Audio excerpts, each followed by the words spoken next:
نشانی بتانا چاہ رہا ہوں، جو اپنی چراہوں پہ بیٹھ کر دلیلیں دے رہے ہیں کہ مولا حسین ایسے نہیں تھے، آپ نے بڑھا دیا ہے، آپ نے بڑھا دیا ہے، ہم ان سے یہ کہنا چاہ رہے ہیں آپ مجلس میں اس لیے نہیں آ پا رہے کہ خدا نے نکال دیا ہے۔ اب ایک توق ہے جو گلے میں پہن کر پھر رہے، بات کہیں اور نہ چلے، ہم واپس اپنے موضوع کی طرف لانا چاہتے ہیں۔ پروردگار نے آدم کو زمین پر بھیجا کہ تم ادب سیکھو، علم لیا ہے، اب اس کی اکڑ ہے، اب اس کو ختم کرو اور ادب سیکھو۔ یہ تبرک لو آل محمد کی مجلس میں۔ دنیا میں کئی سال آدم بھٹکتے رہے، گمراہ نہیں کہیں گے، صحیح راہ نہیں مل رہی ہے نا، بالکل توجہ سے وہ چل رہے ہیں، کبھی مشرق مغرب شمال جنوب۔ طلب کیا ہے؟ میری زوج مجھے مل جائے۔ اللہ نے قرآن پاک میں کہا ہم نے تمہیں جوڑا جوڑا بنایا۔ یہ ایک معاشرتی حیوان ہے، انسان اکیلا نہیں رہ سکتا۔ آدم چاہ رہے ہیں کہ میں اکیلا نہیں رہ سکتا، پروردگار مجھے میری حوا سے ملا دے۔ دعا آدم یہ کر ہی نہیں رہے کہ پروردگار مجھے جنت میں واپس بلا دے۔ علم کی محدودیت ہے، علم کی محدودیت ہے، اس لیے آدم صرف اپنی ذاتی خواہش کے بارے میں بات کرے، پروردگار مجھے میری حوا سے ملا دے، پروردگار مجھے حوا سے ملا دے۔ پہنچ گئے؟ اب چلتے چلتے اب بات کو تھوڑا سا آسان کر دینا چاہتا ہوں۔ جانتے ہو مجلس کسے کہتے ہیں؟ مجلس تعداد سے نہیں بنتی، صاحب علم سے بنتی۔ ہاں، سامعین میں اگر ایک بھی ہو اور علم بانٹنے والا بھی ایک ہو تو اسے مجلس کہتے ہیں۔ پہنچ رہی بات؟ اب وہ چلتے چلتے دنیا کی جو خواہش ہے وہ ساتھ دل میں لیے ہوئے چل رہے ہیں، دیکھا کہ ایک آگ روشن ہے اور وہاں پہ مجلس ہو رہی۔ نہیں سمجھ میں آئی بات؟ اب یہ جو بھی خاکہ میں سنا رہا ہوں نا، اس میں خود کو آدم کی جگہ پہ رکھ کر ضرور سوچیے گا، ہے نا؟ آدم کی اولاد ہے، اس مقام پہ رکھ کر سوچیے گا۔ آپ کے دل میں بھی چاہت ہے۔ یہاں پہ بہت سے ایسے امام حسین کے دربار میں آئے ہیں جو اپنی ذاتی خواہش کو لے کر آئے تھے، ہے نا؟ اب اسی کو ذہن میں رکھ کر یہ سارا خاکہ سنیے گا۔ آدم دیکھا آگ روشن ہے، قریب گئے، بیٹھ گئے، اپنے جیسا کوئی سامنے بیٹھا تھا۔ یہ جملہ تھوڑا سا منفرد محسوس ہو سکتا ہے کیونکہ آئمہ کی تعلیمات کے مطابق اللہ نے آدم کی شکل علی کی شکل جیسی بنائی۔ اپنے جیسا سامنے بیٹھا ہوا دیکھا، آگ روشن ہے اور ارد گرد کو بیٹھا۔ اب جو خطیب سنا رہا ہے، آدم بغور سن رہے، سننے کے بعد جو با ادب ہو کر سنا، اس کا پھر علی نے تبرک لیا۔ تبرک یہ کہ چاہتے کیا؟ حوا کو ملنا، میری زوجہ ہے، اسے ملنا چاہتا۔ کہا تم غلط راہ پہ چل رہے، اس سمت نہیں اس سمت چلے، مل گئے۔ ابھی ہماری بات مکمل نہیں ہوئی، صرف ایک چھوٹا سا جملہ اور بات کو قوت دینا چاہ رہا ہوں، بالکل توجہ سنیے۔ جیسے ہی زوجہ ملی، اس وقت زمین پر زوجہ کے سوا کوئی خواہش نہیں ہے۔ خواہش مکمل ہوئی۔ جب انسان کی خواہش مکمل ہوتی ہے پھر اسے فرصت ملتی ہے کہ وہ یاد کرے اس ذات کو جس نے اسے بنایا۔ پہنچ رہی؟ اب زوجہ ساتھ میں ہے، اور پر وہ جو مجلس میں خطیب بیٹھا ہے، اس نے کہا کہ وہ جو زوجہ ہے وہ ایسے نہیں ملے گی۔ ہم زوجہ کا لفظ تھوڑی دیر کے لیے حذف کر لیں، بالکل سمجھانے کی کیسے، اس کی ایک چاہت ہے جو مل نہیں رہی. خطیب نے کہا ہے ایسے نہیں ملے گی، پہلے پتہ لگا تم سے چھینی کیوں ہے، تم سے چھینی کیوں گئی. وہ وجہ ہے. کہا وجہ یہ ہے کہ میں نے ایک پاک شجر کو دیکھ کر کہا تھا کاش میں ایسا ہوتا. کہا وجہ یہ ہے، اس لیے وہ تم سے جدا ہے. اسے واپس اپنے پاس بلانا ہے تو طریقہ کار یہ ہے، جس کی خواہش کی تھی کہ کاش میں ایسا ہوتا، اس کا واسطہ دو، اس کا واسطہ.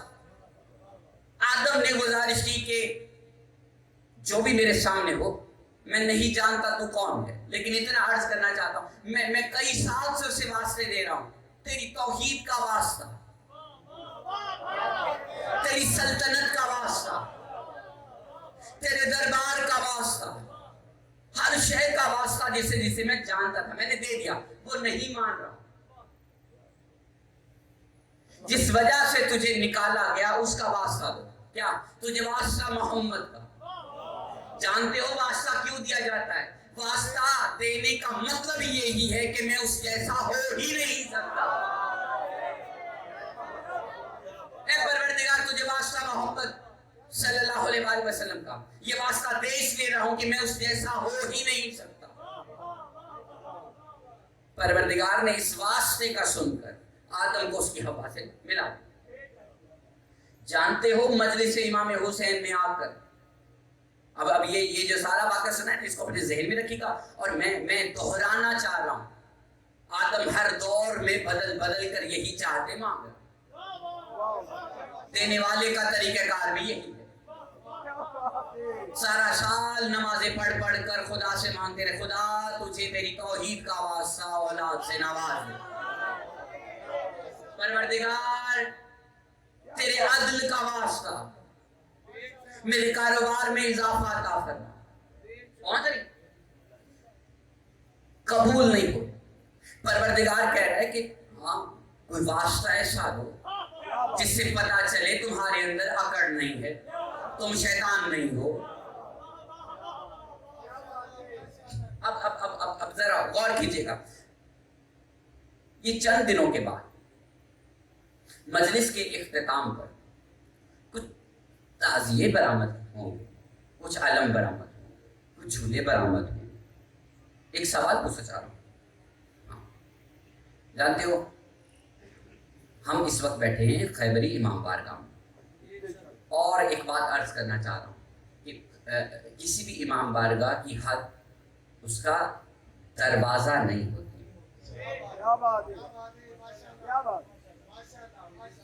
بالکل توجہ سے، اس کی حد دروازہ نہیں.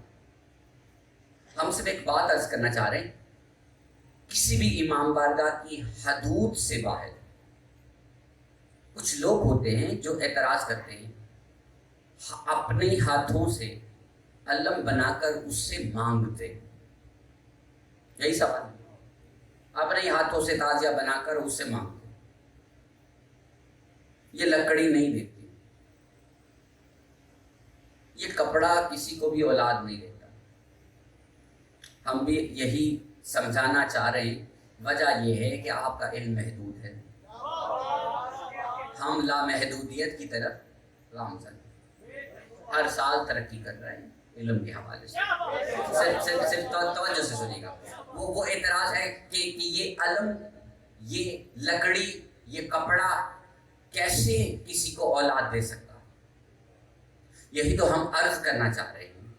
لکڑی، کپڑا کسی کو بھی اولاد نہیں دیتے. ہم واسطہ دیتے ہیں خدا کو. خدا تجھے واسطہ ہے علی اصغر کے جھولے کا. یہ واسطہ دینے کا مطلب کیا ہے؟ ہم اسے بتا رہے پروردگار ہم اس جیسے ہو ہی نہیں سکتے.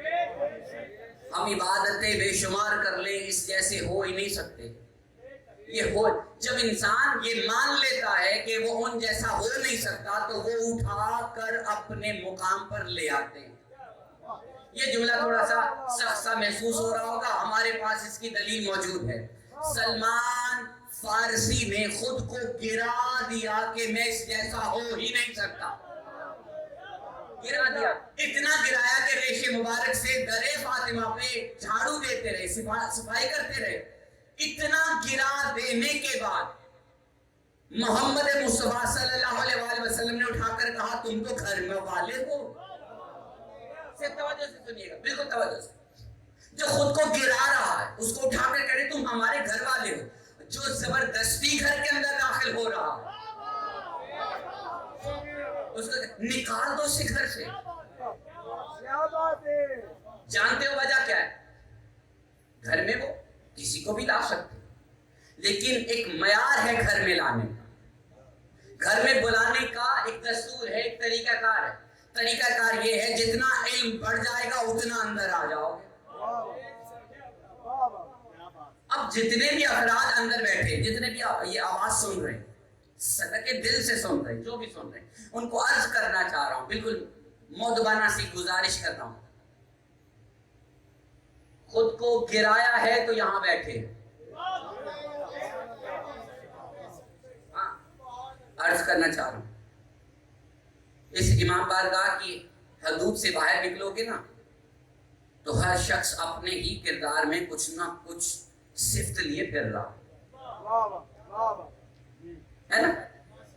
کوئی اپنے علاقے کا چودھری صاحب ہے, کوئی ملک صاحب ہے, کوئی رانا صاحب ہے, سمجھ میں آ رہی, اپنی اپنی صفات لے کر باہر پھر رہے. میں ایک چھوٹی سی بات, ایک سوال پوچھنا چاہ رہا ہوں. یہاں پہ جتنے بھی مومنین آئے, کسی نے بیٹھنے کے لیے نشست کا مطالبہ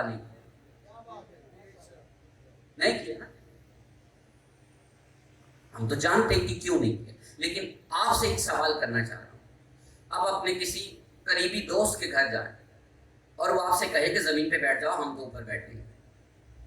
جتنی مرضی گہری دوستی ہے, آپ کا مرتبہ کہے گا یہ توہین ہے, ایسے نہیں بیٹھے, برابری پر آ کر بیٹھے ہے نا. اب یہاں پہ سارے فرش اعضاء پر بیٹھے, کیوں؟ مانتے ہیں کہ جس کے در پر آئے ہیں اس سے مقابلہ ہو ہی نہیں سکتا. اگر کوئی شخص اس سے مقابلہ کر رہا ہے نا, آل محمد سے اگر کوئی مقابلہ کر رہا ہے تو بس وہ اپنی عقل کا, اپنے علم کا ماتم کرنا شروع کر دیا. اب صرف توجہ سے ہم بات کہیں اور نہ چلے, آپ اسے مختصر کریں گے اور مسائل کی طرف جائیں گے. ایک مرتبہ مل کر صلوات پڑھ لے جب آواز ہے, بولیں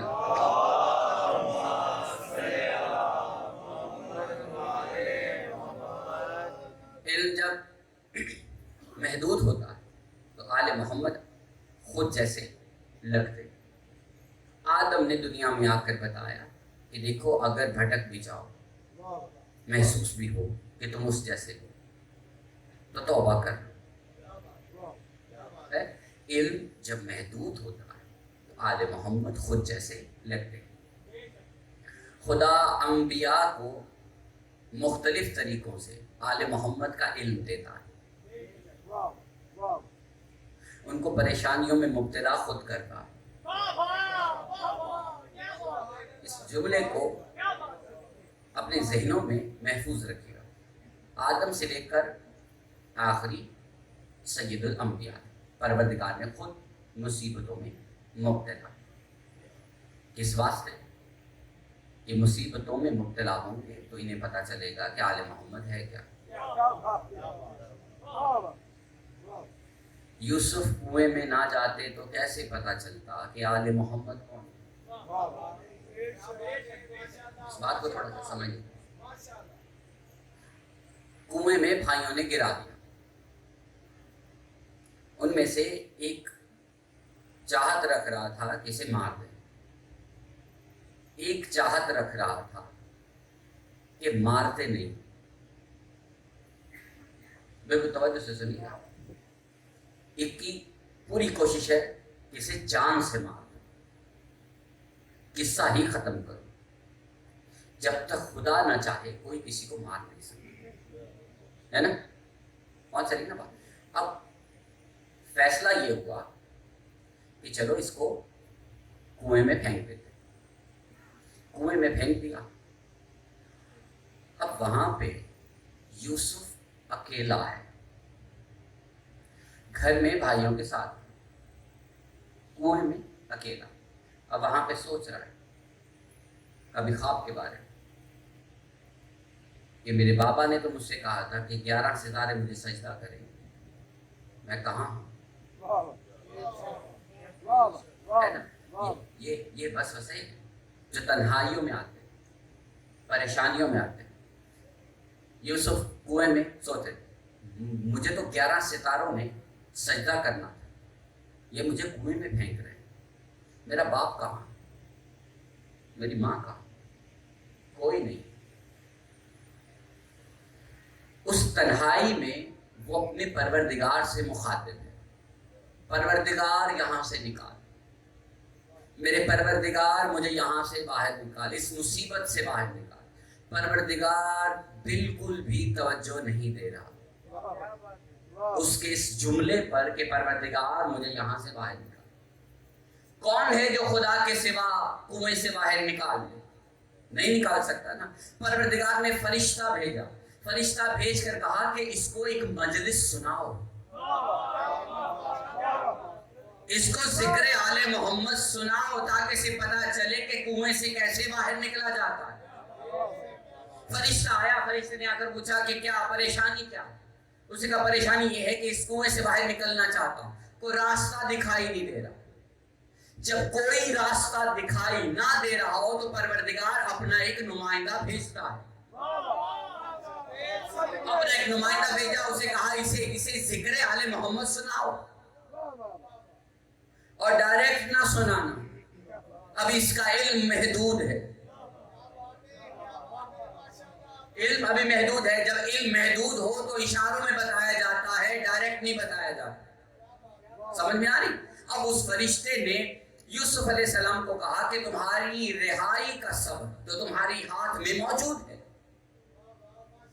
یوسف اپنے ہاتھوں کو دیکھ رہے، ظاہری ہاتھوں کو دیکھ رہے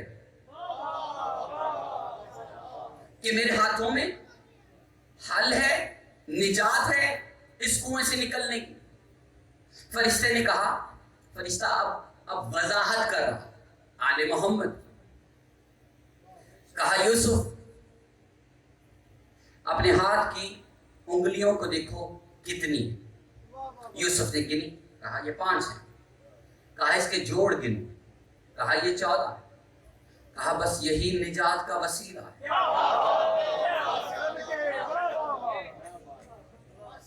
اب میں ایک سخت سی بات کہنے جا رہا ہوں، اگر توجہ سنیں. آدم اس نبی کا نام ہے جس کو اللہ نے صرف نام بتایا.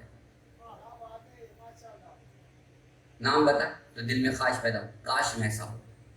پروردگار نے یوسف کو نام نہیں بتایا، کہا صرف یہ کہہ دو پروردگار تجھے واسطہ 5 اور 14 کا. اور نام نہیں بتایا کہ یہ جو ہاتھ کی انگلیاں ہیں 5 ان کے نام کیا ہیں. کیا کہا فرشتے نے؟ بس اس پروردگار کو کہہ دو کہ پروردگار تجھے واسطہ ہے 5 اور 14 کا، مجھے اس کنویں سے نجات دلوا. اب سارا واقعہ آپ کو معلوم ہے کہ کیسے وہاں سے نکلا. اب یہ علم ابھی محدود ہے یوسف کے پاس کہ 5 اور 14 نجات کا ذریعہ، 5 اور 14 نجات کا ذریعہ.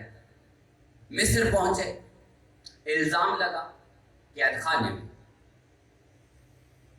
کنویں سے زیادہ بھیانک دردناک قید خانے میں پہنچ گئے. صرف توجہ دلانا چاہ رہا ہوں کہ یوسف کو پتا ہے کہ نجات کا ذریعہ سے 5 اور 14 ہے. اس کے باوجود قیدی جو رہا ہو رہے ان سے کہہ رہے کہ اپنے مالک سے جا کر میرا ذکر کرنا کہ بے گناہ یہاں قید ہوں. پروردگار نے فرشتہ فوراً بھیجا، ابھی وہ قیدی وہاں پہنچا نہیں اپنے مالک کے پاس. اللہ نے فرشتہ بھیج کر کہا تمہاری قید کا دورانیہ ہم نے بڑھا دیا، تم نے 5 اور 14 کو چھوڑ کر کسی اور سے مدد مانگی، کسی اور سے مدد مانگی، لو ہم نے تمہاری قید کا دورانیہ بڑھا دیا. وہ 7 سال کو 14 سال کر دیا. پہنچ رہی بات؟ یہ بات سمجھ میں آئی؟ اب کیوں ہوا؟ کیا غلطی کیا تھی؟ علم آنے کے بعد تم واسطہ کسی اور کا دو، اللہ کو پسند نہیں، اللہ کو پسند۔ ہاں اگر علم نہیں ہے تو اس کی توحید کا واسطہ دیتے رہو، وہ سنتا ہے۔ آدم کو جب تک علم نہیں تھا کس کا واسطہ دینا، وہ کہہ رہا تھا اللہ تیری توحید کا واسطہ مجھے میری ہوا سے ملا دے، کہہ رہا تھا۔ اللہ نے یہ نہیں کہا کہ ہم اس کا دورانیہ بڑھا دیتے، نہیں، کہا صحیح سمت کی طرف جاؤ۔ اب یوسف کو معلوم ہے کہ نجات کا ذریعہ سے 5 اور 14 ہے، 5 اور 14 ہے، انہی کا واسطہ دو گے تو نکلو گے۔ صرف ایک توجہ دلانا چاہ رہا ہوں، علم جب محدود رہتا ہے، آل محمد محدود رہتے ہیں، تو اپنے علم کے دائرے کو تھوڑا سا وسیع کرو۔ ہم صرف اتنا سمجھنا چاہ رہے ہیں کہ پروردگار کیوں چاہتا ہے کہ ہم آل محمد کے بارے میں جانیں، ہے نا؟ یہ ساری بات کی ہے، ہم اس نتیجے پہ پہنچے ہیں کہ آدم کو اللہ نے کہا کہ آل محمد کے بارے میں جانیں۔ کیوں؟ یوسف علیہ السلام اللہ تعالیٰ نے کہا کہ تم آل محمد کے بارے میں جانو تو ہم ترقی دیں گے۔ پروردگار سوال وہی، کیوں؟ تیرے ہوتے ہوئے کسی اور کو یاد کریں، یہ تیری توحید کی توہین ہے۔ کون سا؟ اب صرف ایک جملہ سننے چاہیے، آل محمد کے بغیر توحید کو ماننا توحید کی کمزوری ہے۔ توحید مکمل ہی تب ہوتی ہے جب آل محمد کو مانا جائے، پہچانا جائے، سمجھا جائے۔ پروردگار کیوں چاہتا ہے کہ تم آل محمد کے بارے میں جانو، پہچانو؟ جتنے بھی انبیاء آئے اللہ نے کسی نہ کسی طریقے سے ان کو کہا کہ ان کے بارے میں جانو۔ نوح کی کشتی کو کنارہ جب لگا تو کسی کا واسطہ، اگر ہم سمجھ پائے، وہ کہتے ہیں کہ ہر اچھا کام کرنے سے پہلے بسم اللہ کو پڑھ لینا چاہیے، اور یہ ضروری ہے۔ لیکن پروردگار نے جب نوح علیہ السلام کو کہا کہ تم اپنی کشتی بناؤ تو وہ کہا کہ پہلے یہ بیج بو، اس کو درخت بناؤ، درخت بن جائیں تو اسے کاٹو، چیرو، اس کے تختے بناؤ، بنانے کے بعد اس کی کشتی بناؤ ہمارے طریقے سے۔ اور یاد رکھنا اس میں ایک تختی لگانے کی جگہ چھوڑ دینا، وہ ہم بھیجیں۔ پروردگار جہاں سے ایک تختی آ رہی ہے وہاں سے تختے بھی آ سکتے ہیں۔ پروردگار کہتے ہیں تم اپنی کوشش کرو، ہم اپنی طرف سے ایک تعویذ دیں گے۔ ہاں، جب اب بات ہو رہی ہے تو عرض کر دیتے ہیں، اکثر امام بارگاہوں کی حدود سے باہر لوگ اعتراض کرتے ہیں کہ تعویذ کچھ نہیں کرتے، ان کا علم محدود ہوگا اس لیے بات کر رہے ہیں۔ ہم تو جانتے ہیں کہ نوح کی کشتی بھی کنارے پر اس لیے لگی ہے کیونکہ اس کشتی میں ایک تعویذ لگا ہے نا، اس تختی پہ پنجتن پاک کے نام لکھے۔ اب سمجھ میں نہیں آ رہی کہ پروردگار نے خود بیٹھ کر لکھے ہیں، لکھوائے ہیں، کون سے لکھے ہیں، یا ان دو ہاتھوں سے لکھے ہیں جن دو ہاتھوں سے آدم بنایا ہے۔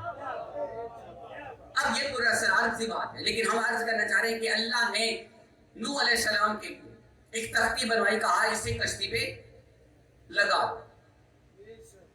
طوفان اس کشتی کا کچھ نہیں بگاڑ سکتا۔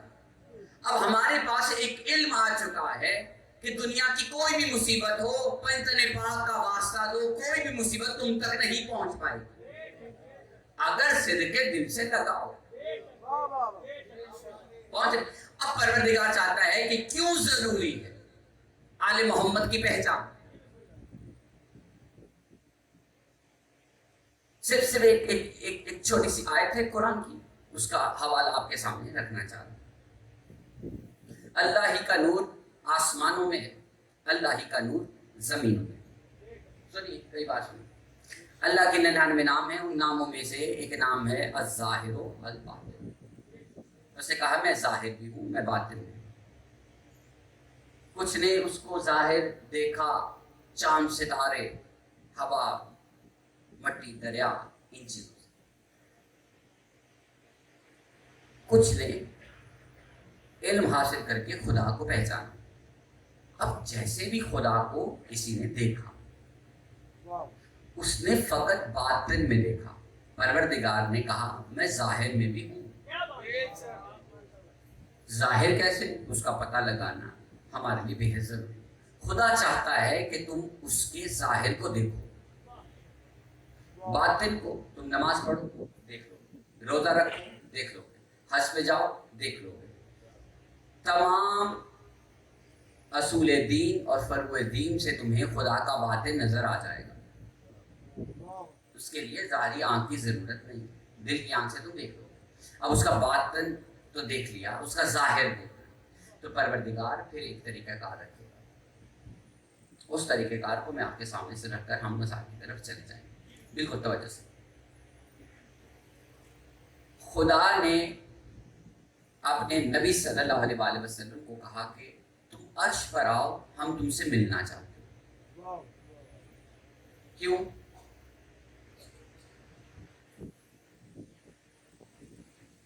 پروردگار کون سی ایسی بات ہے جو زمین پر فرشتے کے ذریعے ہو نہیں سکتی؟ ساری باتیں ہو سکتی، سب کچھ عطا ہو سکتا ہے، سب کچھ ہو سکتا ہے، لیکن پروردگار کہہ رہا ہے تم آؤ تو صحیح، ہم ملاقات کرتے ہیں۔ جس کو تم الباطنوں میں دیکھ رہے تھے، ہم تمہیں ظاہر میں دکھانا چاہتے ہیں، ہم تمہیں ظاہر میں دکھانا چاہتے ہیں۔ اب قصہ مختصر یہ ہے کہ اتنا لمبا سفر طے کرنے کے بعد مصطفیٰ جو عرش کے پائے کے قریب پہنچے تو پتہ چلا کہ ایک پردہ قدرت ہے۔ پردہ قدرت کے پیچھے سے ایک آواز آئی کہ آگے آ جاؤ، اپنی نالین کو اتارنا نہ، تم ہمارے محبوب ہو، اپنی نالین کو اتارنا نہ، آگے آ جاؤ۔ مصطفیٰ جو قریب پہنچے، اب پردے اور خدا کے درمیان اور کچھ بھی نہیں رہ گیا۔ پروردگار نے اپنا ہاتھ ظاہر کیا، مصطفیٰ نے وہ ہاتھ دیکھ کر پہچانا، پہچان کر پلٹ کر دیکھا کہ وہاں پر بھی موجود اور یہاں پر بھی موجود۔ صرف ایک سوال عرض کرنا چاہ رہا ہوں کہ پروردگار نے اگر ملنا تھا تو صرف علی کا ہی ہاتھ کا انتخاب کیوں کیا؟ کیوں کیا؟ اگر دکھانا تھا ہی، دکھانا مقصود کیوں تھا؟ دکھانا کیوں تھا؟ وجہ کیا تھی؟ کیا مصطفیٰ مان نہیں رہے تھے کہ پروردگار ہے؟ وہ مانتے ہیں کہ پروردگار ہے، پروردگار کا ظاہر بھی ہے، پروردگار کا باطن بھی ہے، لیکن پروردگار چاہ رہا ہے کہ میں تجھے وہ دکھاؤں جو دنیا دیکھ نہیں پائے گی، میں تمہیں وہ دکھاؤں جو موسیٰ برداشت نہیں کر سکے گا۔ بے ہوش ہو چکا، جسے دیکھنے کے لیے موسیٰ بے ہوش ہو چکے، 40 افراد جو ساتھ لے کر گئے وہ مر گئے جس چیز کو دیکھنے کی خاطر۔ مصطفیٰ تم وہ دیکھو، برداشت کرو۔ کیوں؟ تم برداشت اس لیے کر سکو گے کیونکہ تم اس سے محبت کرتے ہو، اس جسم سے، اس ذات سے محبت کرتے ہو، سو تم دیکھو اور دنیا والوں کو بتاؤ۔ اب جو مصطفیٰ نے دیکھا، دیکھ کر آ کر زمین پر آ کر لوگوں سے کہا، جملہ یاد رکھنا، لوگوں سے کہا کہ اس کا ید اللہ ہے، اس کا عین اللہ ہے، اس کا اذن اللہ ہے، اس کی آنکھ کوئی ہے، اس کی زبان کوئی ہے، اس کا ہاتھ کوئی ہے۔ اب یہی تو کئی سالوں سے ہم دنیا والوں کو سمجھا رہے ہیں، اور ممکن ہے کہ کئی کو سمجھ آ گئی اور کچھ کو نہیں سمجھ میں آ رہی، اور یہ بات کئی بار میں عرض کر چکا اور دہرانا چاہ رہا ہوں۔ آپ ٹکڑوں میں علی کو مان لیتے ہیں، ہم یکجا منوانا چاہ رہے ہیں۔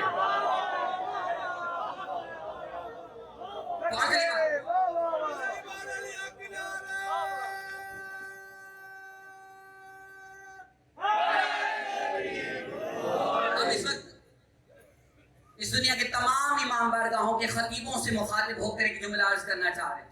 آپ دنیا والوں کو سب کچھ بتا رہے ہیں ٹکڑوں میں، علی ہاتھ ہے، دنیا مان رہی، علی اللہ کا ہاتھ ہے، علی اللہ کی زبان ہے، علی اللہ کی آنکھ ہے، سب مان رہے ہیں۔ ہمارا طریقہ کار یہ ہے کہ ہم یکجا بنا کر آپ کے سامنے رکھ رہے ہیں کہ یہ ہے تمہارے ٹکڑوں کا جوڑ، اور دنیا کو حیران ہے، نہیں نہیں ہم نہیں مانیں گے، علی رب نہیں ہو سکتا، علی رب، بالکل مختصر سی بات ہے، بالکل بالکل توجہ سے، اس کے بعد علی کو مان لیا۔ اب یہ تمام جو علی کے چاہنے والے ہیں ان کو مخاطب کر کے ایک جملہ عرض کرنا چاہتا ہوں۔ علی کعبے میں آئے، قبول، کعبے کی شان بڑھ گئی کہ علی آئے، بڑے بڑے فضائل سنائے جاتے ہیں، کیوں؟ کہ علی بہت بلند ہے، علی کا نام ہی بلندیوں والا، لوگوں نے سنا، مان لیا۔ اب انہی باتوں یکجا کر کے کسی فقیر نے کہا کہ علی رب ہے، کہا نہیں نہیں نہیں، یہ ممکن نہیں۔ جانتے ہو مسئلہ کیا ہے؟ مسئلہ یہ ہے کہ تم جن کانوں سے سن رہے ہو اس کے درمیان میں جو عقل ہے وہ محدود ہے، وہ عقل محدود، اس محدود عقل میں یہ جملہ نہیں سما سکتا۔ اس جملے کو ان دو کانوں کے درمیان جو عقل ہے اس میں لانے کے لیے علم کو بڑھانا پڑے گا، علم کو بڑھانے کے لیے قرآن کو پڑھنا پڑے گا، قرآن کو پھر پڑھ کر اپنے آپ کو باادب ہو کے تسلیم کرنا پڑے گا کہ قرآن جو کہہ رہا ہے اس میں کوئی مثل مثال نہیں ہے۔ یہ جملہ تھوڑا سا غور سے سنیے گا، وہ مثل مثال نہیں ہے۔ پروردگار نے قرآن پاک میں کہا ہر شے فنا کر دی جائے گی مگر تیرے رب کا چہرہ باقی رہے گا، یہ مثال نہیں ہے۔ اپنے ذات کو تھوڑا سا بلند کرو، اس کا دائرہ تھوڑا سا وسیع کرو تاکہ اس میں علی رب سما سکے۔ قرآن نے کہا ہے کہ تیرے رب کا چہرہ باقی رہ جائے گا، یا تو اللہ کا چہرہ بنا لو، اگر بنا نہیں سکتے تو پھر مان لو۔ بنا تو سکتے نہیں، کوئی بھی انسان بنا نہیں سکتا، جب امام نہیں بنا سکتے تو اس کا چہرہ کیسے بنائیں؟ نہیں بنا سکتے تو مان لو۔ تو یہ دو رائے بنانا بہت عجب سا عمل ہے کہ نہیں اللہ سے مثال دے رہا کہ تیرے خدا کی ذات رہے، یہ مثال نہیں ہے، اللہ بیان کر رہا ہے کہ تیرے رب کا چہرہ باقی رہے گا۔ اگر چہرے پہ بات ختم نہیں ہو رہی، مکمل نہیں ہو رہی، سمجھ میں نہیں آ رہی بات، تو ہم ایک اور آیت کی طرف اشارہ کرتے ہیں کہ اس دن پنڈلی کو کھول دیا جائے گا۔ ظاہر یہ ہے کون سی پنڈلی ہے؟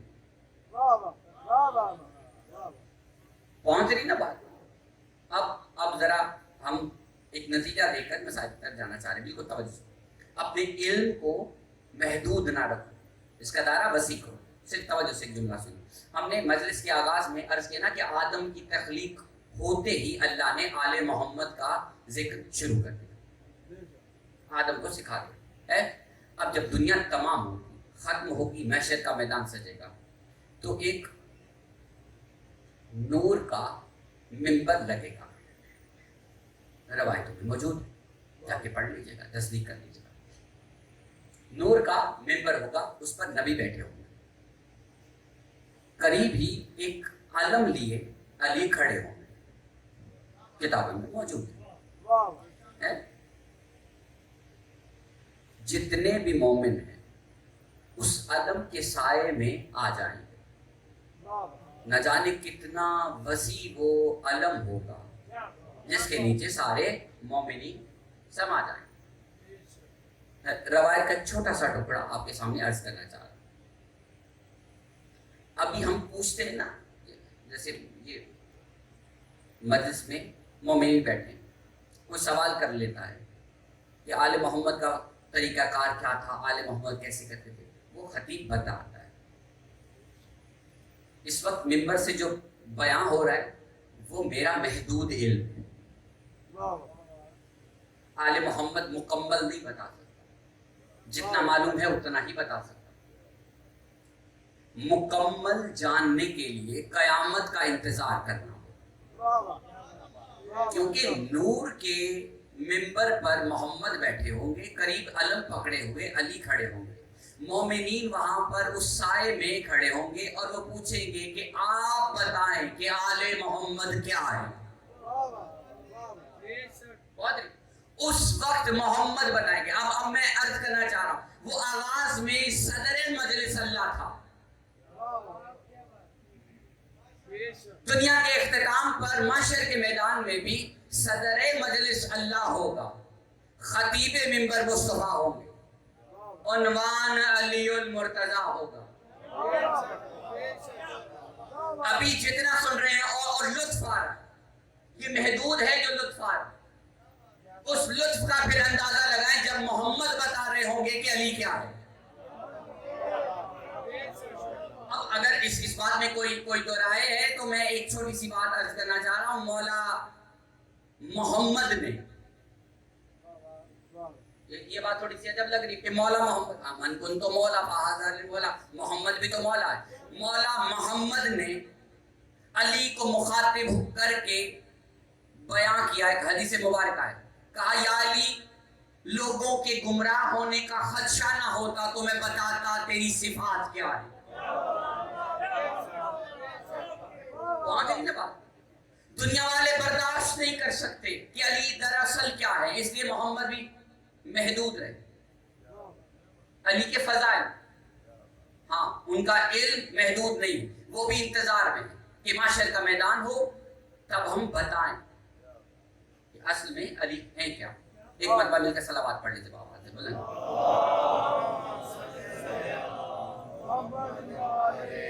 ہم اپنی گفتگو کو یہیں پہ مکمل کرتے ہیں اور کل کے لیے کچھ باتیں چھوڑ دیتے ہیں، صرف توجہ سے۔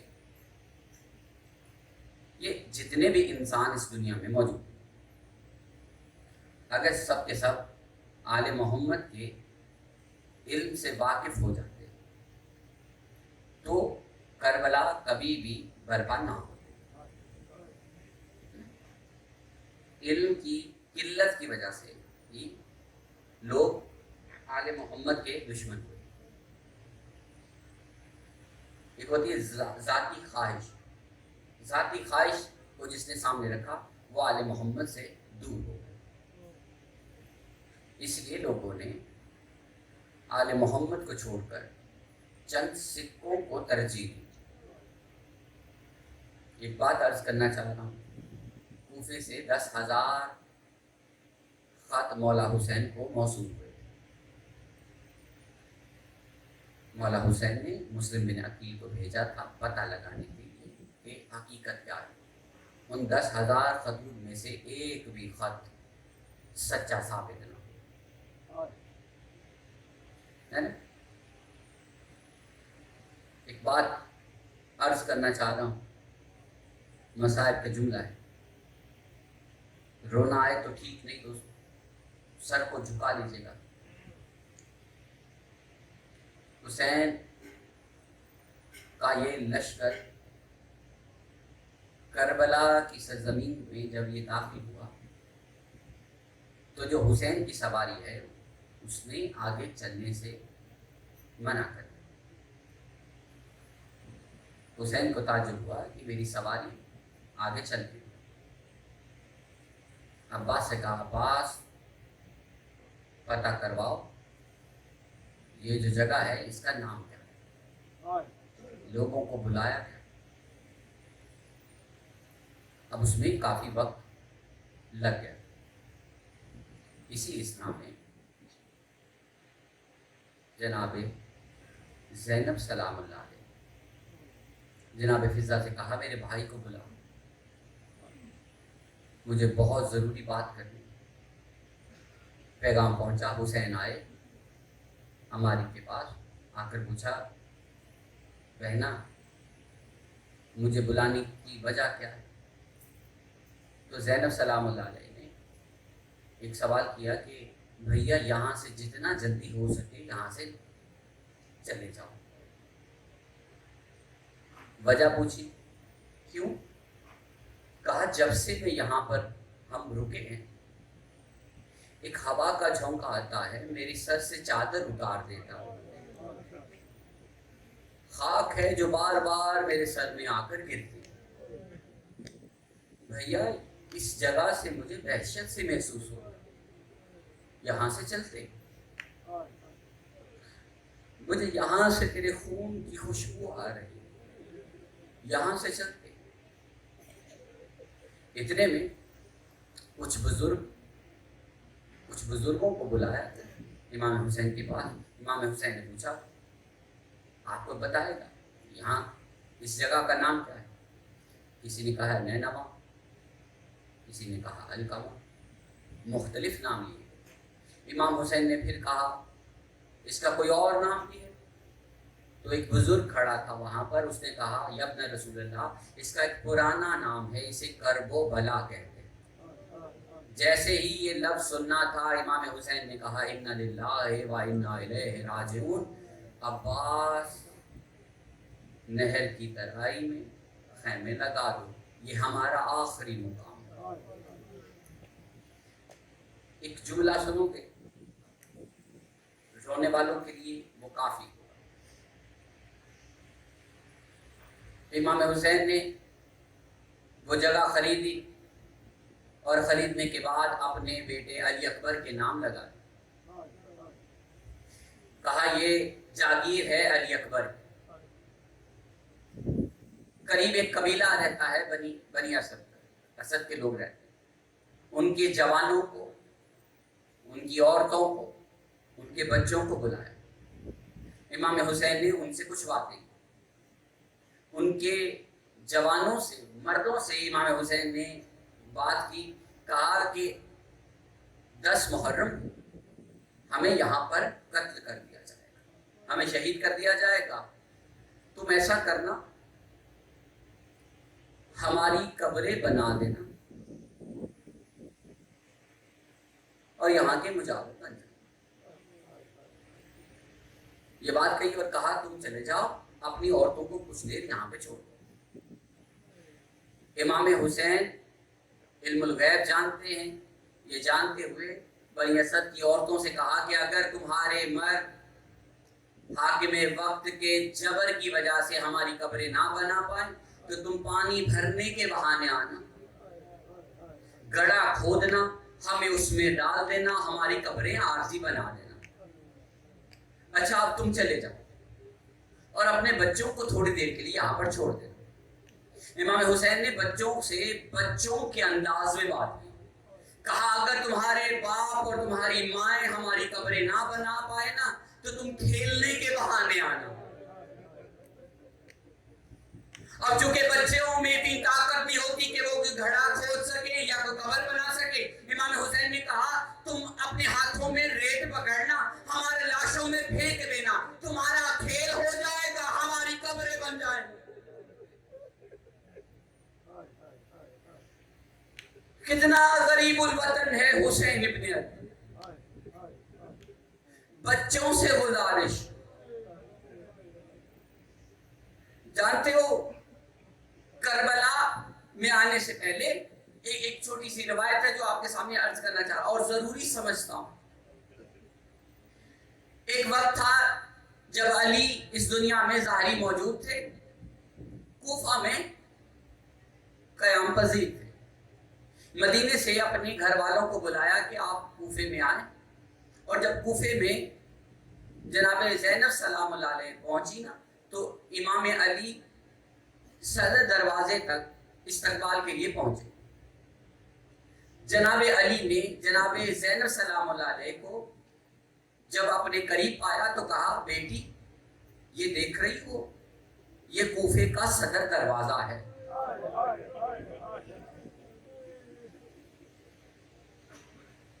بیٹی حیران، باپ مجھے کیوں بتا رہے ہیں یہ صدر دروازہ؟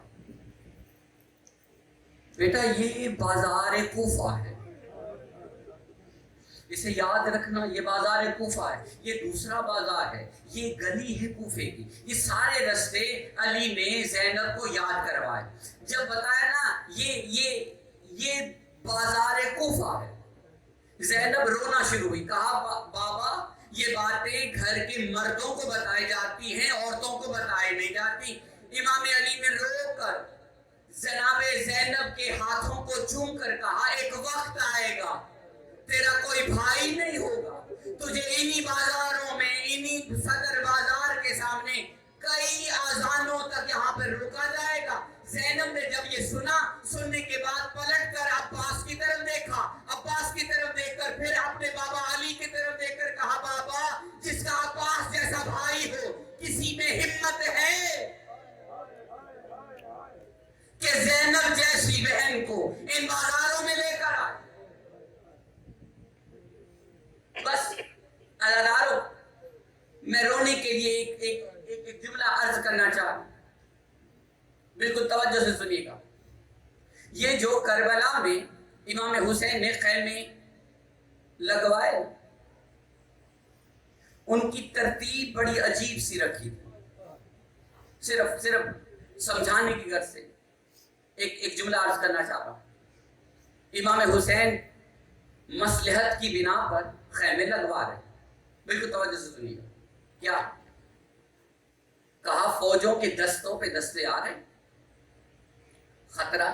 عباس درمیان میں اہل حرم کے خیمے کو لگا دیا، ان کے ارد گرد حصار بنا دو اصحاب کے خیموں کا.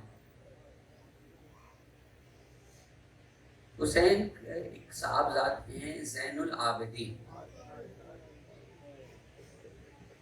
ان کا نام ہے علی. جو نام میں علی ہو وہ کردار میں بھی، شجاعت میں بھی علی ہی. قریب آئے حسین کے، آ کر کہا میں ایسے خیمے لگنے نہیں دوں گا.